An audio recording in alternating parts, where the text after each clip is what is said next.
Thank you for setting me up to talk about this. I know that you and many other Black people know the answer, but it is something that I'm still processing and it hits me really hard in the gut. And so I want people to understand that I am answering the question, what do I know? Not speaking for anyone.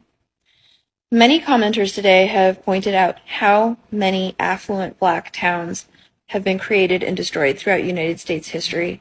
And most non-Black people know about the Tulsa Massacre, Black Wall Street, Lake Lanier, but it was many Black towns.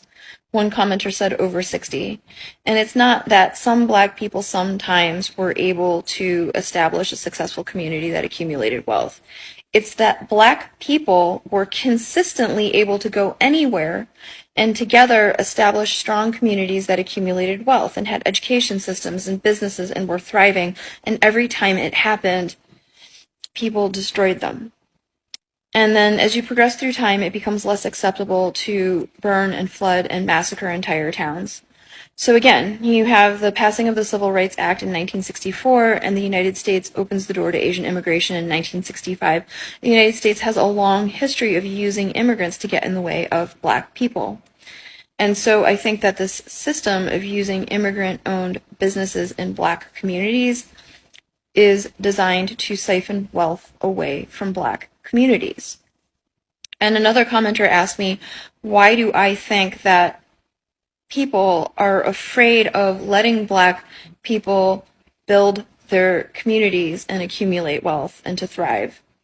And we see it so many times. It's because they fear revenge, because they know what they have done to Black people. But again, we have been told that if Black people wanted revenge, it would have happened already. That is not what they want. And I think that people think that the violence and exploitation and abuse of power that they have exacted upon Black people and all Black, brown, indigenous, and people of color is a universal human trait. And that if anybody has that wealth and power, then they would return that evil in kind. But it's not. It is specific to, and all Black people want is to be allowed to thrive and accumulate wealth and exist as other people have been allowed to do. And again, please understand that I am answering the question, what do I think that I know? If you don't know, I want you to know, especially to every migrant, Asian, African migrant, just name it, that Black Americans were deliberately held down so that they may not be able to compete with a white counterpart. Really, is it about competition? It is not actually. It's about the fact that Black Americans are intelligent, they are smart, and I give them little. They will maximize that little and it will become big. And this is exactly what the white folks knows, that they make sure that they raise rivals for them. Asian America, of course, they were brought in 1960, 65, and they began to give them opportunities that they should have given the Black, give them capital to start business, and they began to compete against the Black so that the Black will not rise above the level that they want. And this is what this Asian America is saying that I want everybody to listen to. It is not today. Black Americans have always been a victim of, prejudice, antagonism, suppression, segregation, just name it. I can go on and on and on.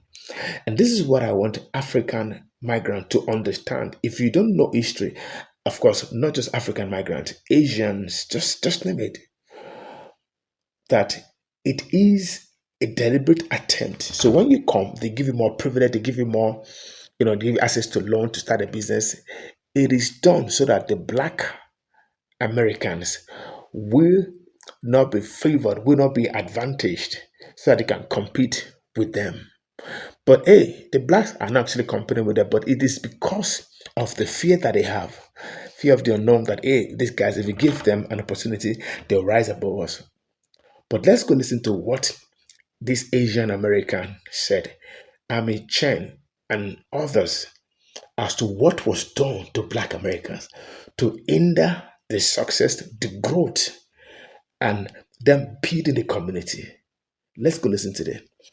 I'll be right back. Credit belongs to every creator whose videos are used on this platform. Don't go nowhere. And if you love this great content, subscribe, like, and share. African American, Asian, and other communities realize that they share the same oppressor is the day we start winning. Because we are the majority in this country. But we know. We have the ability to take over this country and to do what is needed for everyone and to make things fair. We know. But the problem is our communities are divided. They're completely Why? divided. And I talk about this all the time, is that like for Asian Americans and for African Americans, we probably have one of the worst relationships between any community. Well, I bet you a lot of Asian Americans too don't, in my experience, don't even realize that if it wasn't for the civil rights movement, if it wasn't for that, Yes. there would not be 22 million Asian Americans in this Thank country. you. Hello. Thank you. And what I have been trying to teach the Asian community is like, friends, do you understand that your success, your prosperity, your civil rights that you enjoy right now was paid for with Black blood? Yes. The thing is that we know. We've always known. And we sang it from the rooftops. But people just don't want to listen because they want to be the model minority, especially the Asians. I've seen multiple videos of Asians saying that they were taught that they needed to align themselves with whiteness, uphold white supremacy, so that they could be the model minority and get more benefits and have a easier, successful life when they migrate here. All of the other immigrants, I don't even know what they think. I don't know. But it seems like everybody generally, they're told to avoid us. They're told that we're bad. They believe the negative stereotypes and the negative propaganda that they see when they're back home praying and dying and wishing to come over to America. They see these negative images of us. They see us on TV fighting, and they're only shown negativity. So it doesn't matter what we say. It doesn't matter how many of us that they meet that's successful, literal millionaires, 100,000aires, business owners, holding multiple degrees, rearing children successfully, living in beautiful neighborhoods. It doesn't matter. They still want to compete with us because they want to be better. They feel like we're ungrateful and we don't deserve what we have. An immigrant told me this earlier on a panel. And ultimately, it seems like they just don't like us. Now, not every single individual person from these communities have or share these same sentiments, but enough do, to whereas it's like the collective. So we know this. We know. But do they know? And maybe they'll hear it and receive it better coming from someone that looks more like them. Spread love is the Brooklyn way. Since you ask, Black people in the United States on average were more successful than Asian Americans up until the 1950s and 60s when the United States started pushing the model minority myth. If you look at census data from the 1940s, Black people were earning significantly more than Asian people. But the United States was engaging in military actions in Asia under the guise of bringing democracy and fighting against communism when the rest of the world started to wonder, with the internment of Japanese Americans during World War II, the Chinese Exclusion Act, and Jim Crow, what business did the United States have being in another continent telling other countries how to operate when they treat their own people so poorly? That's when the United States started to say, no, Asians are doing great. They work hard, they're quiet, they don't protest, and they are lifting themselves up by their bootstraps out of poverty. The problem is Black people who are protesting. And opportunities that were previously withheld from both Black and Asian people started being provided to Asian people and continued to be withheld from Black people. Then in 1964, when the Civil Rights Amendment finally passed and Black people were supposed to receive equitable access to those opportunities, in 1965, the United States opened the door to Asian immigration with the Hart-Celler Act and continued giving those opportunities to Asian people. Very importantly, the ability and resources to open, own, and operate businesses in Black neighborhoods, which effectively deprived Black people of the ability to invest in their own neighborhoods. Now, in case you're still thinking, no, it really is about emphasis on education, by the 1980s, an Asian American without a high school diploma was earning about the same as a white person without a high school diploma, and both were earning significantly more than a black person without a high school diploma. So that has nothing to do with educational attainment and everything to do with the opportunities provided. But also that you inserted yourself in a conversation between two Asian Americans to weaponize Asian American identity against black people is just gross. Please be patient with me because there's so much here. I think the quick answer is that Asian Americans are given white privilege, especially the Asian Americans who fit the model minority stereotype. The quid pro quo for receiving that privilege is upholding white supremacy culture, which means being anti-black. I was talking with somebody last night who was pointing out that the Civil Rights Amendment was passed in 1964. But also in the 1960s, the United States opened the door to Asian immigration. So now you have an influx of racial minorities who knew nothing about the history of white violence against black people, knew nothing about the black civil rights movement. So they arrived with civil rights, not understanding how that came to be. And also it effectively erased the United States' own anti-Asian history, because Asian Americans came in not necessarily knowing about the Chinese Exclusion Act or the internment of Japanese Americans in the United States during World War II. And I think that Asian Americans are used as a buffer between the black community and the white community, because in the 1960s, there was almost a racial reckoning. The white power structure almost had to face accountability for the history of violence against black people. But instead, Asian Americans were inserted and were pit against each other, so that we're always up against each other, and that basically like white supremacy escapes accountability. And the example that I think of that sort of started like the root of a lot of tension is Asian Americans were buying into the negative media stereotypes of black people. And then in the events that led up to what became known as the LA riots, the LAPD kettled protests away from wealthy white neighborhoods and into Koreatown, and then they left. And we know how that played out. So again, the two communities being pitted against each other and away from the white power structure. And obviously the model minority myth is used to oppress the black community.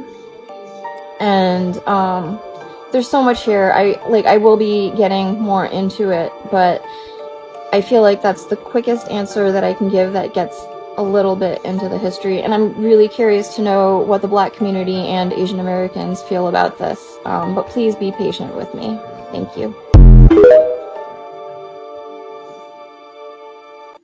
I'm going to respond to this in two videos, one speaking generally, and in this video I'm specifically going to address Asian control of the black beauty industry. Now, this is a topic that is a huge source of tension between black and Asian Americans. So before I get into it, I want to make a couple of things clear. As an Asian American, I have never liked saying a problem is a particular ethnicity or is not a particular ethnicity. However, in the past, when I have talked about this comment and referenced Asian Americans generally, I have been perceived as throwing all Asian Americans under the bus. So to make it clear, it is a relatively small percent of the overall Asian American population that engages in this business. However, it is important that we acknowledge that this predatory business behavior is a significant contributing source of the aggression and daily violence that is faced by many black people. So now getting into it, there is such a prevalence of Asian-owned and operated businesses that sell beauty products for black people in black neighborhoods that at this point, Asians also control distribution and manufacturing. And what that means is that in this context, Asians do hold the systemic power to deprive black people of economic opportunity by preventing them from opening these businesses in their own communities. A prospective black business owner can have secured financing, secured a property, and met all other licensing requirements, yet still not be able to open an account from a distributor because the distributors are Asian and they don't want black business owners competing with Asian business owners. Now, this is something that is specifically East Asian. I've heard that black business owners have better luck opening accounts with Indian distributors, and I would love to hear from people if this is true, because I would hope that it would create competition. Now, in case there are people who are thinking, I can't believe that in East Asian just said that she hopes that East Asian businesses are driven out, that's not what I'm saying. What I'm saying is that I hope that competition can be created to finally dismantle a toxic dynamic that's been going on for way too long. Predatory businesses would be faced with a choice to either remain predatory and go out of business or become competitive and improve customer service, which is something that should have happened decades ago. Did you hear what that guy said? He said the day the people understand that those minority communities, Asian, Black, African American, if put together, they are the major force to reckon with. Because, what is the percentage of white people in America? Just to pose with different minority groups, Latinos, African, immigrant, Black Americans, Asians, just name them. At the long run, they are much more than those white folks. When I say white folks, I mean European that came, white Americans, all of them that came, even though they're all migrant anyway. But that's not what I'm talking about now. What I'm talking about is the fact that the day those minority groups know that they are actually the major minority. If they put their forces together, the better. And he said, the greater enemy, the main enemy, is not Black America, is not Asian America, is not African that came from African migrant. He said they are the white. Oh God! He said the white folks are actually the enemy. They put their heads at loggerheads. They make Asian to compete with Black America. They give access to loan to Asian America. They give opportunities to African migrant to start business, to do stuff. They give them. I mean, I did a video. I don't know if you guys have watched it. When Africans come and they began to feel like, oh, blacks don't like us, you should understand that it is a deliberate attempt so that you will rise. They give you as a migrant opportunities that they are not given to Black Americans. You see, and when you see Black Americans, when they are hungry, when they're not happy, these are the reason why. Because you have to understand that the privilege that every one of you, civil rights, 1960, they fought for it. That is why, and 65 to begin to bring in Asians. You see, when they fought for it, they are supposed to give the blacks opportunities to get loan, to own a house, to school. They didn't give them. Instead, they began to import Asian Americans, people from everywhere, and they began to fill up the opportunities that should have been given to blacks. So when you see blacks, they say they're hungry. Why wouldn't they be hungry? So when you're not coming to their space, you should know, you should understand that this is what they went through, and you should parley with them, make them understand. I understand what you're going through. Not that you not begin to make them feel like, oh, I don't need you. I'm successful without you. That's bullshit. That is ignorance. I did a video. I said the reason why Black Americans are tired of, especially African migrant, is because of the ignorance that they are spewing from their mouth. You see a black person coming from Africa and it gets opportunity to start a business, do well and all that, go to school and all that. And I say, I work by myself. No, you didn't work by myself. Some people have suffered. Some people, their forefathers suffered for everything you are enjoying today. And you have the platform to go to school, to get a business, to do all of those things. And you now say, hey, I work for it. No. Black Americans have gone through a lot for everybody. They've built platforms. They've been able to fight, even the fight that you as an immigrant will not fight.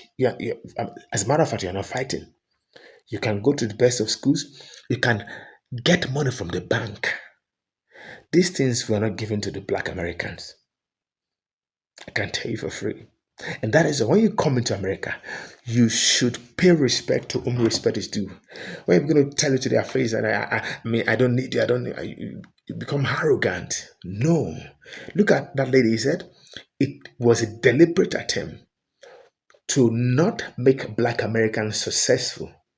And that is why they give opportunities to Asians, to other migrants, even African migrants, so that they will compete with the black Americans. Businesses that black Americans don't have money to start business way back, but they will give the money to Asians, to migrants, they will start that same business. And the black Americans are just there, no fun to start business. Do you understand what it means? That you're in a system. Do you know what the blacks, what they went through? Do you know?